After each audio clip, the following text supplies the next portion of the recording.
നമസ്കാരം. ഇന്ന് world stroke day. ഈ ദിനം നമ്മെ ഓർമ്മപ്പെടുത്തുന്നത് സ്ട്രോക്ക് വന്നാൽ ഓരോ മിനിറ്റും നിർണായകമാണ്. സ്ട്രോക്ക് സംഭവിക്കുന്നത് നമ്മുടെ തലച്ചോറിലേക്കുള്ള രക്തപ്രവാഹം തടസ്സപ്പെടുമ്പോഴോ കുറയുമ്പോഴോ ആണ്.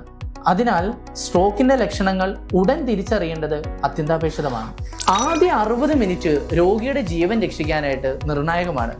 അതിനെ ഗോൾഡൻ അവർ എന്ന് പറയും.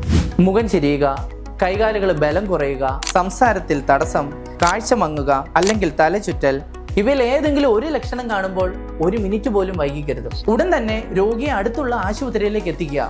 വൈകുന്ന ഓരോ മിനിറ്റും തലച്ചോറിലെ കോശങ്ങൾ നശിച്ചുകൊണ്ടിരിക്കുകയാണ്. വൈദ്യസഹായം കിട്ടാൻ താമസിക്കും തോറും രോഗിയെ രക്ഷിക്കാനുള്ള സാധ്യതയും മങ്ങുന്നു.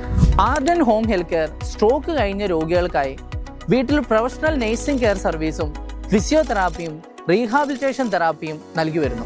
അപ്പോൾ മറക്കണ്ട, ശരിയായ സമയത്ത് ശരിയായ പരിചരണം നൽകുമ്പോൾ ജീവിതം തിരിച്ചു പിടിക്കാൻ സാധിക്കും.